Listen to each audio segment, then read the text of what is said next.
It's always my pleasure to take the opportunity to welcome people to something like this. In this particular instance, I get to introduce one of my favorite people on campus, Father Bartholomew, who's going to take over the introduction of Father Sophronios, who's of particular importance to me simply because of the fact that my son spent 5 years in the military.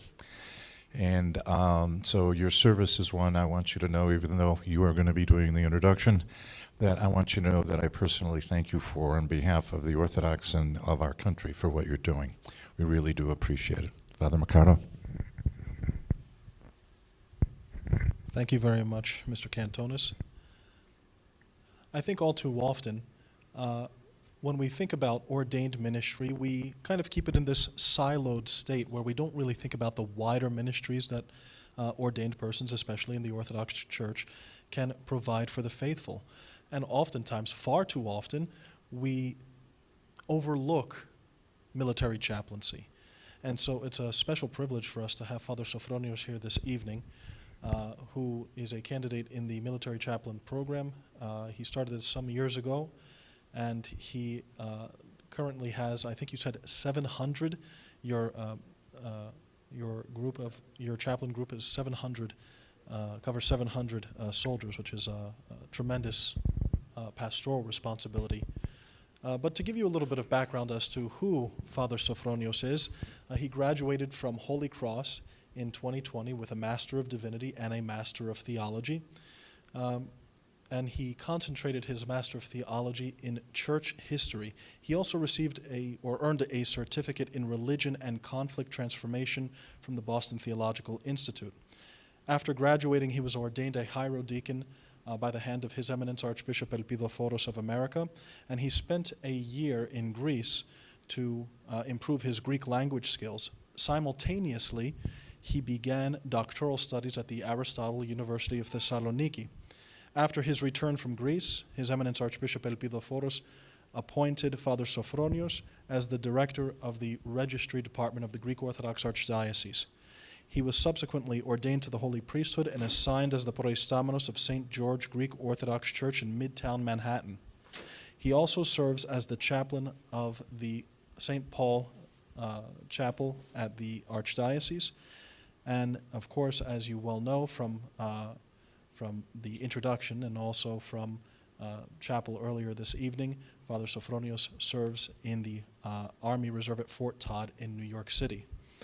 It is not just a pleasure to have someone of sincere faith and the caliber of character of Father Sophronios here on campus, but it's also, for me, a personal joy to have a dear friend here on campus, someone with whom I worked at the Archdiocese, but also someone who exudes love, who exudes patience, and who exudes the spiritual character that we would like all of our aspiring clergy to have. Therefore, I present Father Sophronios Vomend.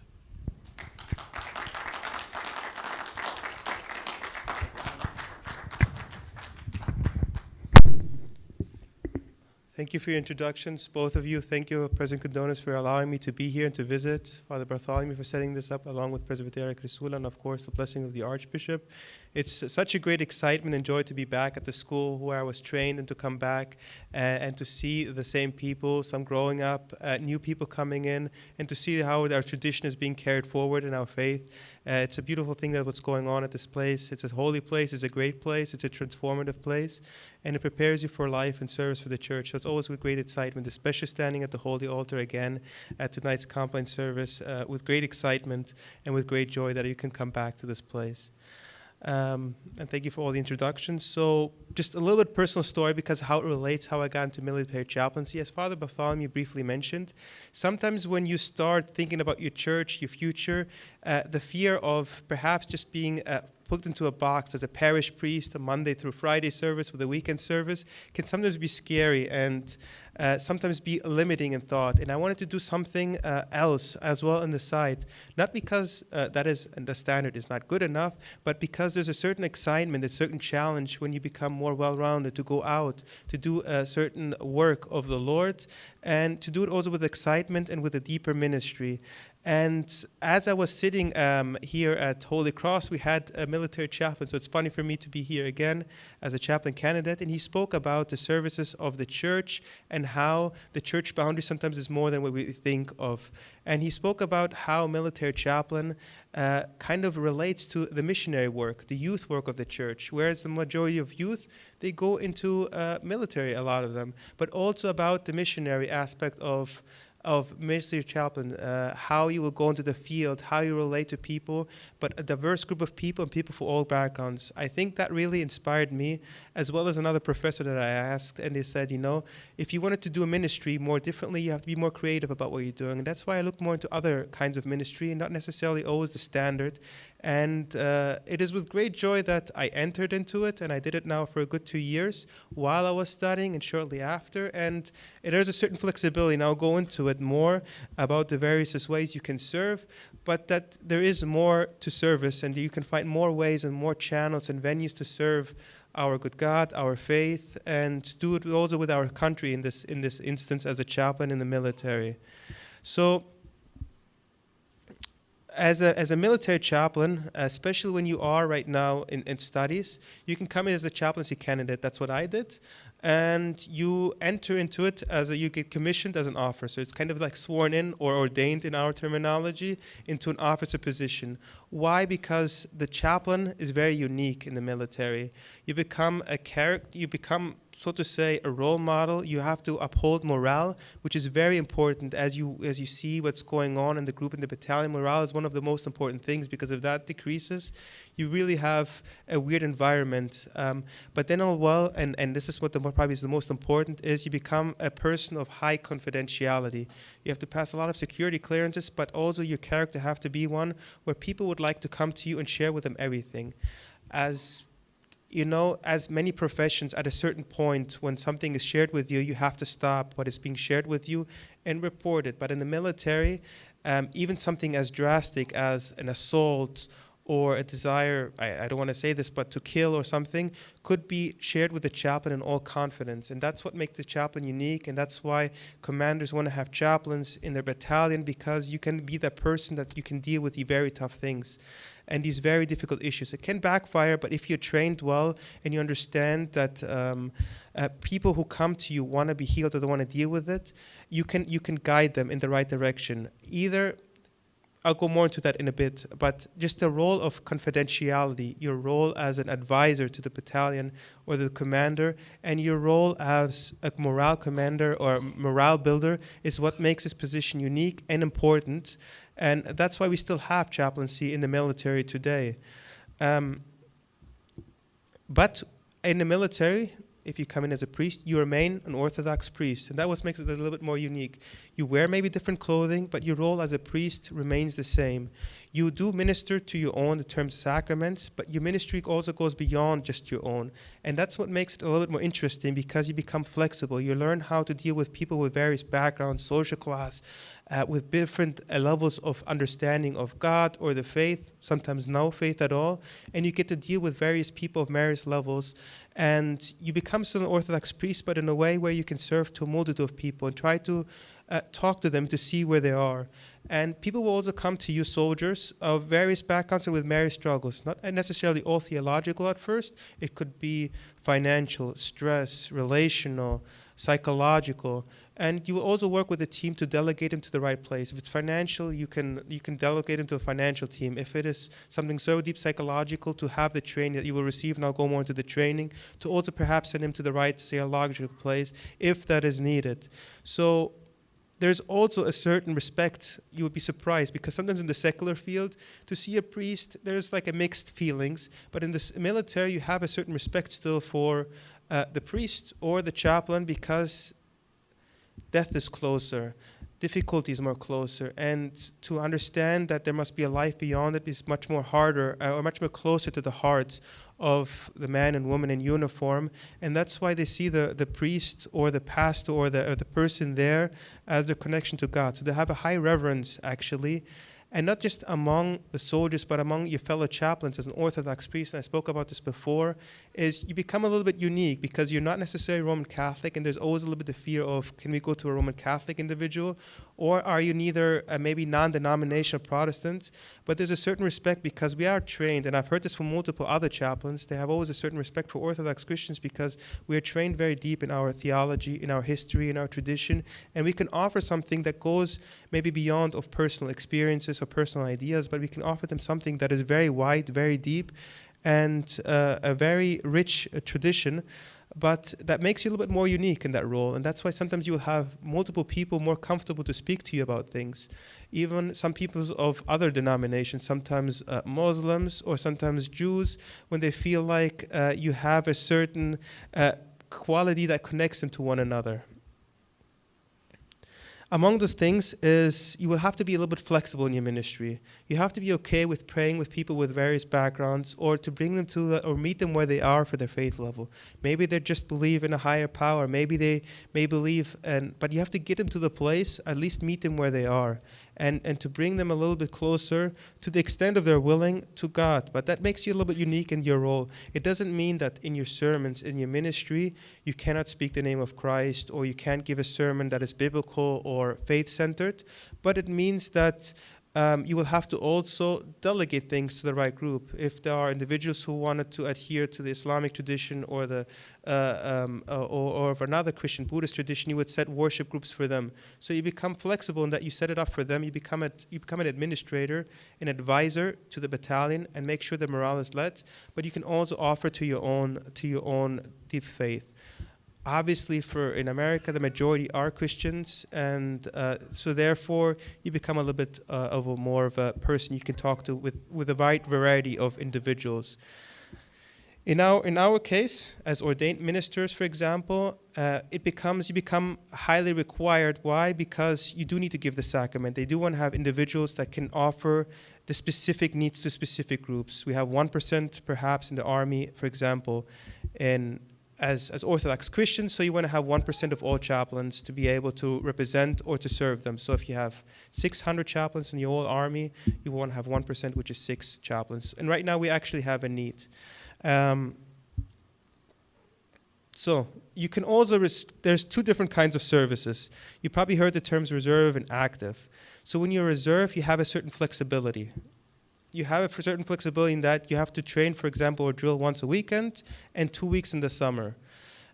So that makes it, when you have a parish, when you have other requirements, as myself, director of registry or chaplain of the archdiocese, where you can balance your workload with other things in a service that you can do on the side, that if you're maybe not ready to go actively somewhere for 3 to 6 months, that you can do so on the side. And with that comes also a specialized training, which is great. You get, in this time of training, the 3 months of training, you get specialized training. Let me put that in another word. To become a full chaplain, you will receive 3 months of training. And in that training, as I said before, you get special help with how to serve in unique instances. People will come to you perhaps with suicidal thoughts, with stress-related thoughts, with sexual harassment. These are all things and leadership skills that you gain where you may not be able to have done that maybe just through seminary training. And that's something very applicable in every area of your life. In addition to those crucial things, among other things, you also get a lot of leadership, discipline training, organized training, where you get more depth. And this is how you can, so to say, spice up your ministry to have a wide array of qualities and characteristics which you can offer back to your country, to your church, and to your communities. Just being a priest for 1 year, I found a lot of these things extremely helpful in the parish setting, to a point of, I wish we could all have more leadership training or more of these individual trainings that could be wide applicable to the church. And not just the church, if you wanted to go out and do other chaplaincy trainings on the side, as well as prison, police, university chaplaincy, you could apply those skills that are almost universal of how you can do so.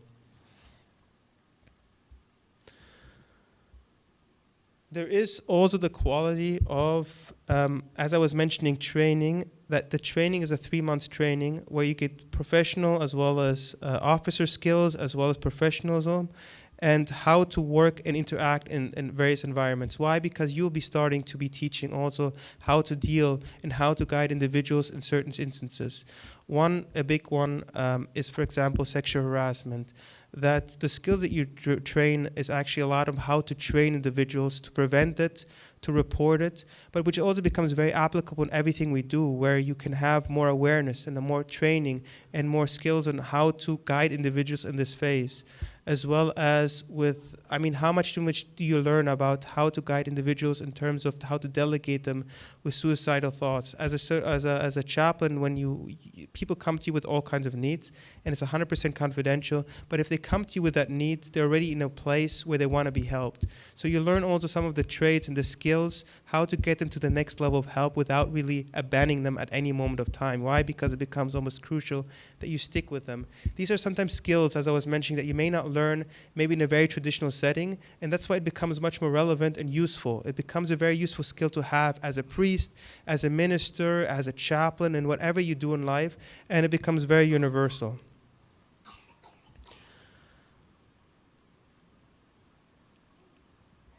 There is also other benefits. The obvious one is you get to travel quite a lot. You get a lot of support for traveling. You get to see different parts. And I think that as well can give you a little bit more of a rounder understanding of who you are and your communities, to go to different places for a shorter time, to learn various cultures. It gives you an adaptivity, a flexibility that you may not have before.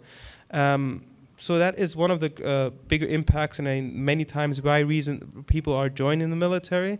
But as a chaplain, it also becomes unique because you can see various Orthodox Christians all around the world, and you can help them and serve them and connect to the parishes and get a deeper understanding of how to serve in these various settings.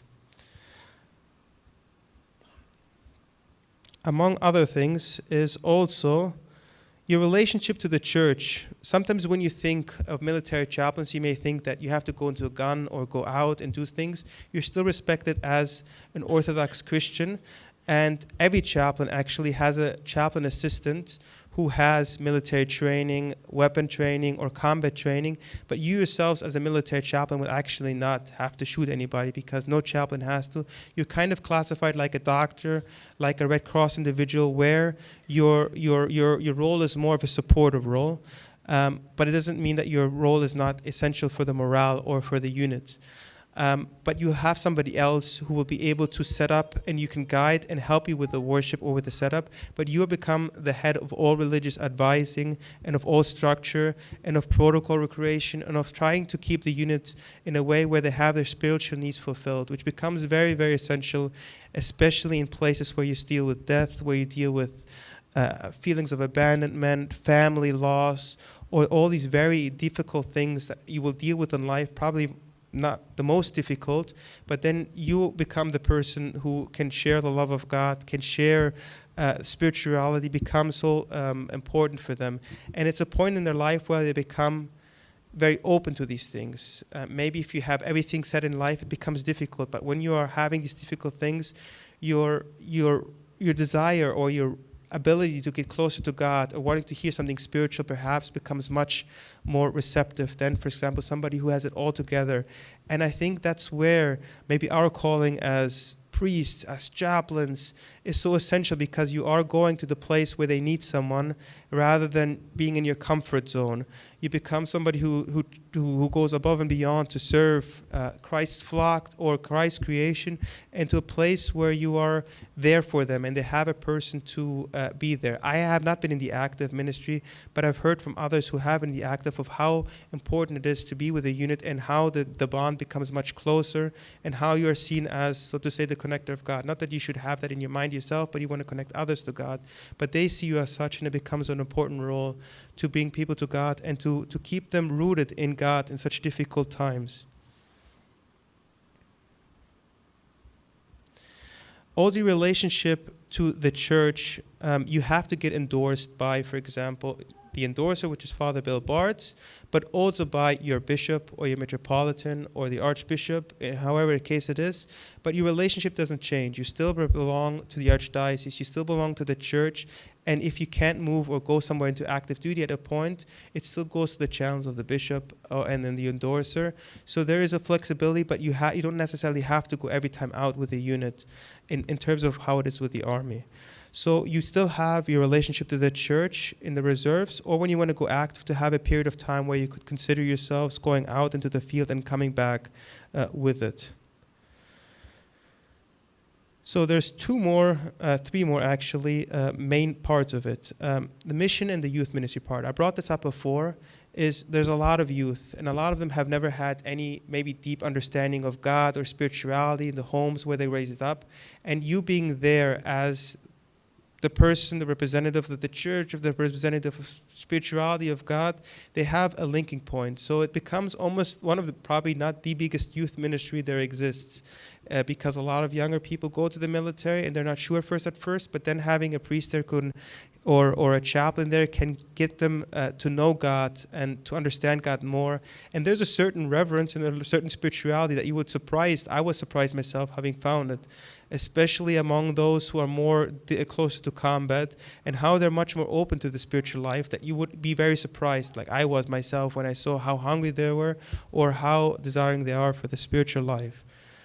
And again, the aspect of missions is always part of it, that you go into a mission, you go to different places. If you always felt like maybe you could have mission, that's how I was a lot during early seminary. I wanted to always do missions, and I found that this is to be something that can interrelate with the mission field, that you are, in a way, a missionary going out of your comfort zone to try to bring the gospel and the love of God to others.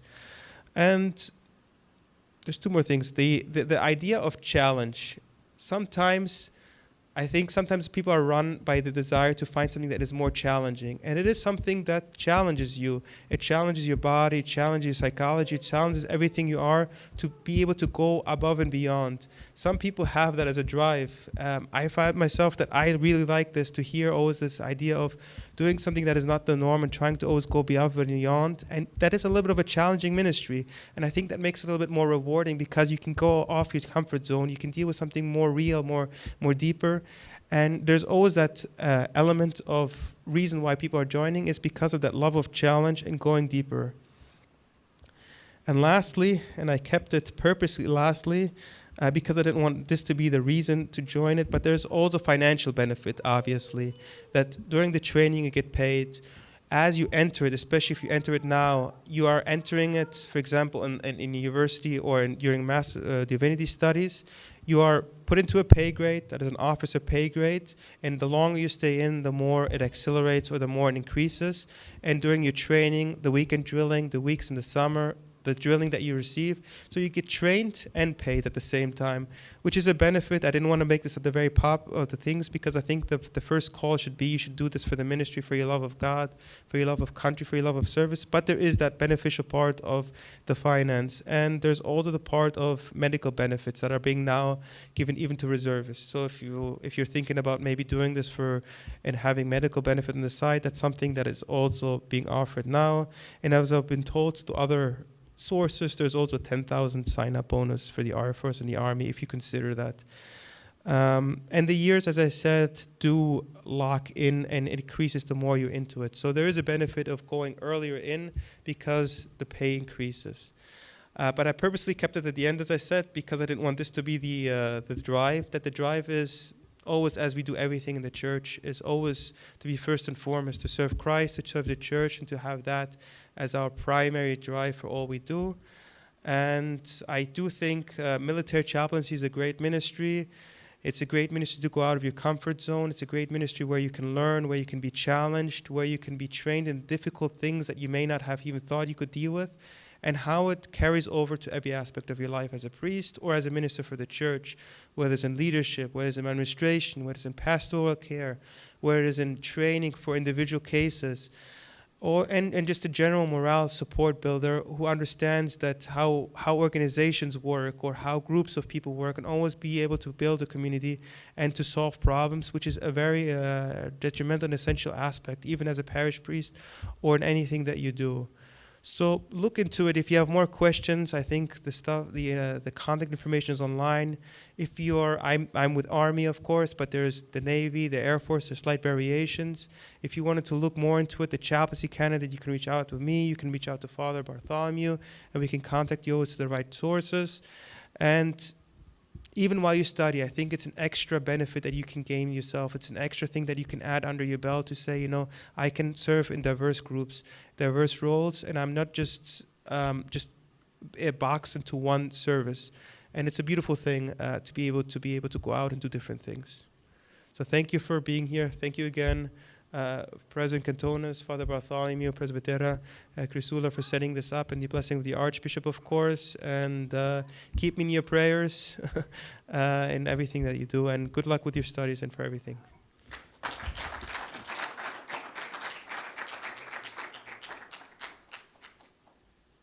Father Sophronios, if you would just come up and again, and if anyone were to have any questions, please ask Father Sophronios. This is your opportunity. President Cantones. Two questions. Number one, have you thought about going active? And number two, to take the time that you're currently spending, how would you divide it in terms of pastoral as against administrative?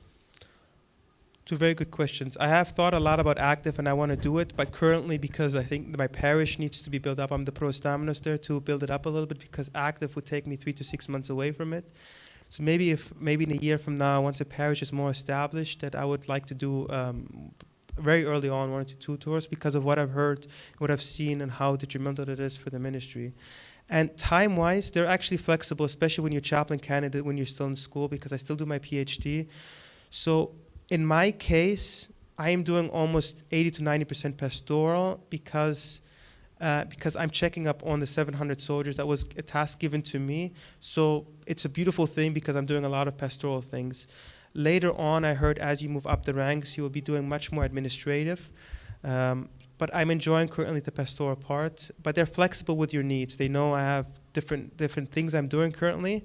So they are flexible with knowing that some weekends I can't do it. I can't be there some Sundays. But I can make up the hours by checking up on the soldiers, visiting them, or calling them, or doing those kinds of things. Thank you. Other questions? You talked about, having leadership skills from chaplaincy. So my question is, what are some of the main skills that you've seen or have from chaplaincy that directly correlate in parish life? The main skills that carry over from leadership that can help you in the parish life, one of them is dealing with some of the problems head on. I was more of a passive guy. I think the military taught me a little bit to be more aggressive, more active. That, when something comes up, you have to deal with it almost immediately, especially when it is of a sensitive nature. Asking the right question, morale building, that's a huge one, because you don't realize how easy it is to break morale, especially if the leader or leadership does something wrong. It really trickles down very quickly, very easily. And I was surprised to see how early on in the training this was very emphasized. And this is very well carried over to any part of the ministry, that as a leader, you always have to uphold the highest level of morale. And that trickles down. And it's just a spirit, it's an environment you create, and you always want to make sure that it's there. And if it's not there, you have to be real with yourself and to see where it's lacking, how to change organizational problems, organizational issues, and to look at them face forward and to see what can be done to improve it. And that can be broken down to various things that they train you. But it's I'm looking at things very differently now than I did even just a year ago in terms of how to change things. Yeah. Does that answer the question? Yeah, that carries over. And there's other things that carry over. There's, of course, the pastoral part of how to talk to people one-on-one, how to listen, the pastoral skills that you also get, and how to dig a little bit deeper, not assertively, but how to listen better, to see what their needs are and where to bring them to the right connection, and to depth their understanding of the church and of their self, and how to connect them, yeah.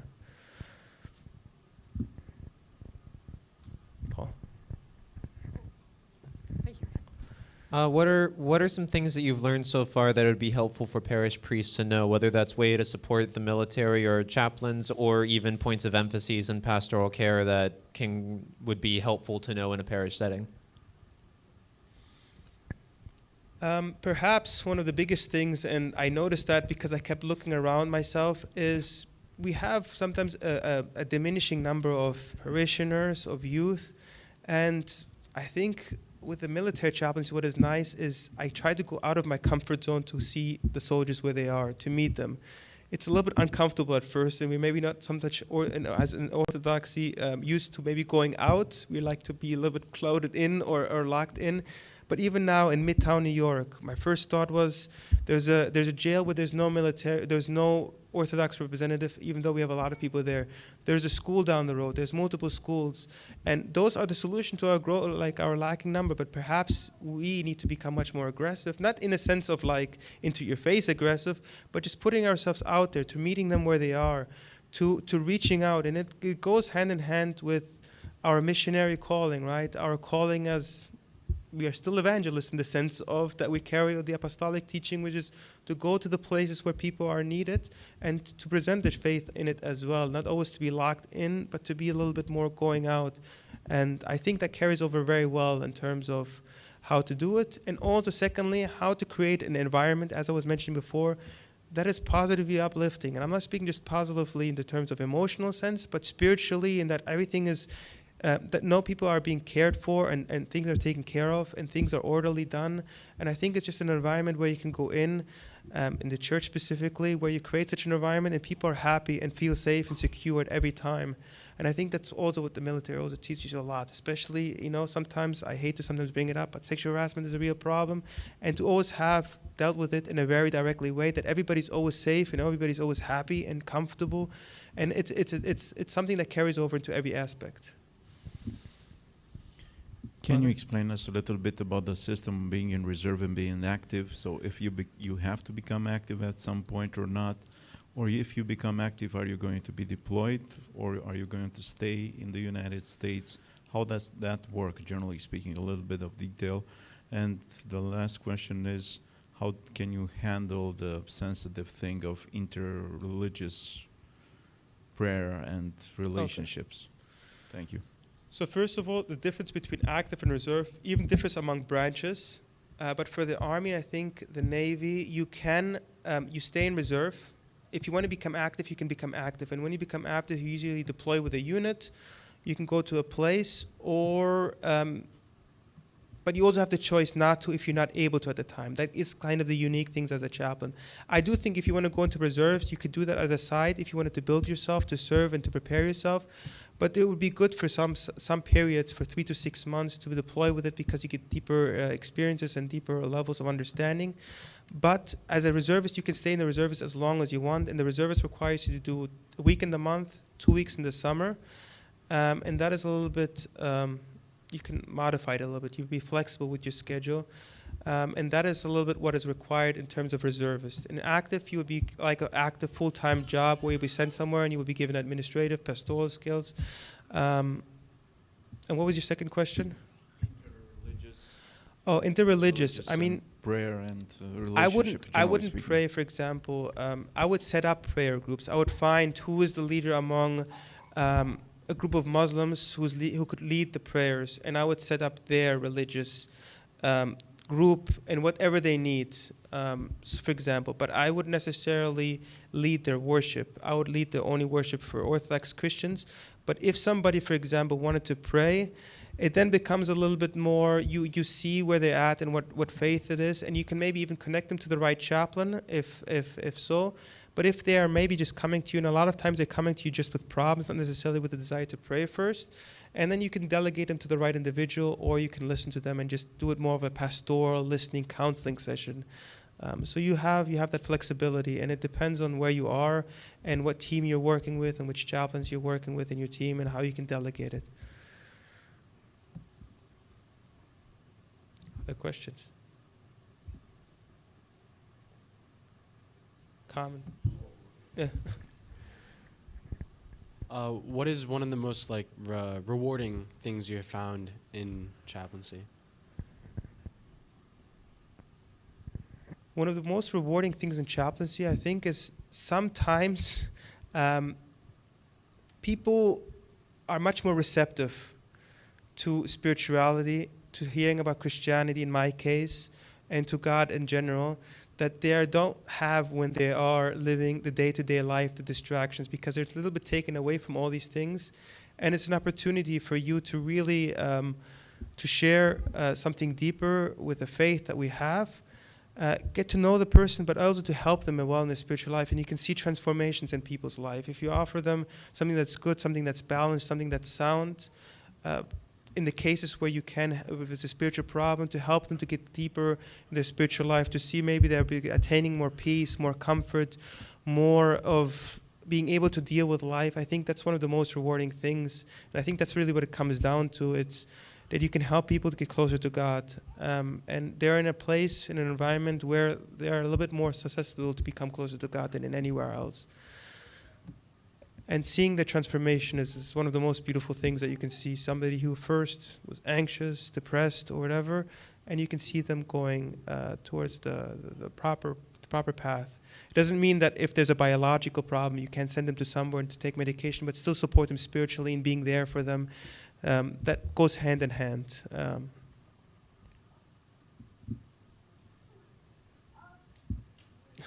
Thank you.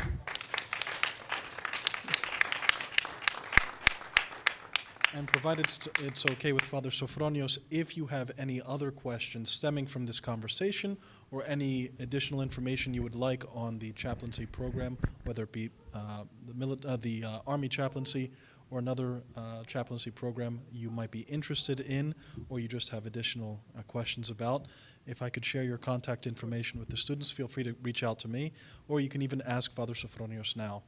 So thank you, Father Sophronios, for your presence this evening, and God willing, the rest of your ministry in the Army chaplaincy will be as fruitful, if not even more fruitful than it already has been, and know that our entire community is praying for you and all of the military chaplains.